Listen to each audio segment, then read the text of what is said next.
Bonsoir Béatrice de Montier. Bonsoir Élodie. Merci d'être avec nous sur BFM Lyon. Je le rappelle, vous êtes conseillère municipale d'opposition à la ville de Lyon. Vous étiez tête de liste d'Étienne Blanc dans le 3e arrondissement. Aux dernières municipales en 2020, vous avez lancé Lyon au cœur il y a quelques mois. Est-ce que c'est la première étape vers 2026 pour vous ?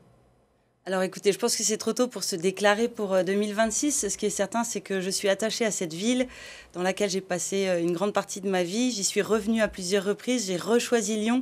Et c'est vrai que c'est une ville dans laquelle, en 2020, j'ai voulu m'investir. Donc j'ai fait partie de la campagne d'Étienne Blanc. Aujourd'hui, je suis dans l'opposition, mais j'espère que c'est une parenthèse et que nous arriverons à ouvrir un nouveau chapitre. Trop tôt pour se déclarer candidate, mais est-ce que vous y pensez ? Est-ce que vous vous dites pourquoi pas moi, finalement, pour représenter les Républicains en 2026 à Lyon ? Alors, il y a des personnes qui me poussent à réfléchir. Je pense que c'est une décision qui se mûrit. Il y a plusieurs étapes dans une déclaration de candidature et vraiment, je n'en suis pas là. Pour l'instant, j'essaye de travailler, de rassembler du monde autour de moi.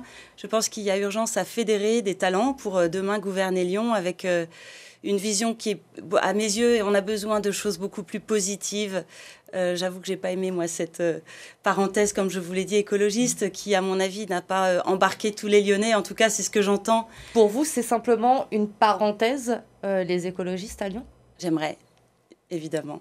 Quel est votre projet, justement, votre vision pour convaincre les Lyonnais de faire confiance à la droite en 2026 ? Alors moi, je fais des réunions d'appartements en ce moment, donc je rencontre beaucoup de Lyonnais et ce qui me marque, j'essaye de beaucoup écouter.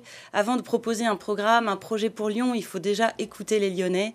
Alors les responsables d'associations, les personnes qui sont impliquées dans la vie de la cité et aussi les habitants, et c'est ce que je fais à travers ces réunions d'appartements. Ce qui me marque, c'est la tristesse de voir notre ville ne plus rayonner comme elle le faisait auparavant. On se rend compte de la puissance d'un maire qui est soit l'ambassadeur positif de sa ville, soit peut être au cœur des polémiques. Et pour moi, c'est vrai que le maire actuel a beaucoup fait parler de Lyon sur les plateaux locaux, mais aussi nationaux, et toujours sur des polémiques. Et je pense qu'on a envie de sortir de tout ça. Donc, j'ai envie de réfléchir en tout cas à un projet, un programme, appelons-le comme vous voulez, mais qui soit positif, innovant, et puis qui embarque. Voilà, on verra. Aujourd'hui, réfléchir à un projet, à un programme, du coup, vous dites, vous n'êtes pas encore prête à être candidate, mais quand on parle de programme, c'est qu'on a envie d'y aller quand même. Ben, je me mets dans une perspective. Après, honnêtement, je suis vraiment pas... J'ai pas appuyé sur ce bouton-là. Et je pense que ce sera une deuxième étape ou même peut-être une troisième étape. Avant ça, il faut écrire des chapitres et j'en suis peut-être au premier chapitre avec, en effet, Lyon au cœur, qui est une association politique, un parti politique que j'ai lancé au mois de janvier dernier. On connaît les ambitions de Pierre Oliver, notamment à Lyon, le maire du 2e arrondissement, maire Les Républicains aussi. Pour lui, il n'est pas aujourd'hui le candidat légitime de la droite pour les municipales en 2026 ? Alors c'est en effet le président de notre groupe d'opposition à la ville. C'est un groupe qui rassemble la droite, le centre et les indépendants. Donc je me retrouve tout à fait dans ce groupe. Moi, je suis issue de la famille LR. Aujourd'hui, je suis proche de David Lisnard, qui est à la tête du parti Nouvelle Énergie. Donc il faudra demain qu'on soit unis. Et je pense que Pierre Oliver a des talents. Il faudra qu'on exploite tous nos talents. Et c'est l'addition de nos compétences qui permettra de peut-être gagner cette ville à nouveau. Mais vous seriez prête à soutenir, à suivre Pierre Oliver s'il est désigné comme le candidat des Républicains ? Vous n'auriez aucun problème avec ça ? On verra, c'est pas l'heure. Vous évoquez cette union de la droite, mais vous le dites aussi, vous êtes très proche de David Lisnard, le maire Les Républicains de Cannes. Pierre Oliver, lui, est très proche de Laurent Wauquiez, le président de la région. On ne peut pas dire que les deux s'entendent très bien. On a quand même le sentiment que la droite pourrait encore arriver divisée à Lyon pour les élections municipales et pour les métropolitaines en 2026. Alors justement, David Lisnard était là hier exactement, puisqu'il y avait le rassemblement de l'AMF du Rhône. À cette occasion, on a fait une réunion publique hier soir au Puce du Canal. On a rassemblé 600 personnes. C'était un meeting très dynamique. Aujourd'hui, l'heure n'est pas du tout à s'opposer à Laurent Wauquiez. Laurent Wauquiez, c'est une personne qu'on respecte énormément. Et d'ailleurs, David Lisnard a répondu à une interview du Progrès dans laquelle il rappelait en effet que ça faisait partie des personnes avec lesquelles il s'entendait bien. Donc la question n'est vraiment pas de diviser aujourd'hui, mais plutôt de réfléchir, de débattre du fond, des idées. C'est un peu la même chose que ce qui se passe à Lyon finalement, mais pour la France. Voilà, travaillons, mettons ensemble toutes nos compétences et on verra bien demain qui est le leader. Aujourd'hui, il n'y a pas de leader naturel. Voilà, le match n'est pas du tout plié ou gagné. Donc il faut travailler, c'est tout. Et puis on verra bien celui qui fédérera le plus, celui ou celle qui aura rassemblé le plus de monde, sera peut-être la personne légitime pour porter les différentes campagnes qui nous attendent. Mais c'est vrai que le temps passe, les élections municipales sont dans 2 ans, la présidentielle est dans 3 ans, donc il faut se mettre en ordre de marche et travailler. Mais pour vous, pas de candidat en tout cas légitime aujourd'hui à Lyon, tout est encore ouvert. Quid aussi d'Alexandre Vincendé, qui a été exclu de votre parti il y a quelques semaines maintenant. Le député du Rhône n'exclut pas une candidature aux métropolitaines en 2026.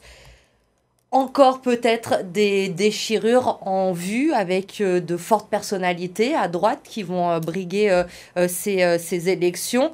Ça pourrait finalement être encore du pain béni pour les écologistes, comme ça a été le cas finalement en 2020. Oui, je pense qu'on n'a pas le luxe d'être divisé, donc il va falloir travailler ensemble. Encore une fois, je pense qu'on ne sera pas audible si on dit qu'on est des associations de partis qui se mettent ensemble pour aller gagner contre les écologistes. Moi, je ne suis pas engagée contre les écologistes. Quand je me suis engagée derrière Étienne Blanc, je voulais m'engager en politique et c'était un engagement très positif, un engagement pour Lyon avant tout. C'est le sens de ma démarche avec le nom de ce nouveau parti, Lyon au cœur, qui n'est pas un nouveau parti, qui est mon association politique, si vous voulez, qui me permet de financer mes actions sur le terrain et puis de rassembler des adhérents. Avant d'être une femme politique, Béatrice de Monti, vous êtes avant tout une chef d'entreprise. Ça a été compliqué d'apprendre les codes de la vie politique, d'exister au sein d'une droite lyonnaise, il faut le dire, qui est quand même très masculine. Alors c'est vrai que quand on arrive du monde économique, on fonctionne différemment, on est, je pense, plus réactif, on est plus agile. Le temps politique est beaucoup plus long, beaucoup plus lent. Donc ça demande de la patience, qui n'est pas forcément la qualité première des entrepreneurs. Mais c'est vrai que je pense que j'arrive avec voilà, une expérience qui est intéressante. Je suis mère de famille, j'ai 4 enfants. J'ai créé mon entreprise de zéro. Aujourd'hui, il y a 25 salariés, 5 millions de chiffre d'affaires. Donc j'ai fait mes preuves dans le domaine économique. Mais est-ce qu'en tant que femme, vous avez l'impression, le sentiment qu'on vous laisse votre place, que vous arrivez à exister au sein de cette droite lyonnaise? Alors moi, c'est plus compliqué. Moi, je ne fais pas du tout partie des personnes qui ont envie de se victimiser. Je pense que les femmes ont plein d'atouts et j'aime beaucoup témoigner. Encore samedi dernier, je témoignais pour Femmes battantes et je mets en lumière les qualités des femmes. Je pense que nous sommes courageuses, nous sommes travailleuses et nous aimons l'harmonie. C'est vraiment quelque chose qui est important pour moi, c'est de travailler en équipe.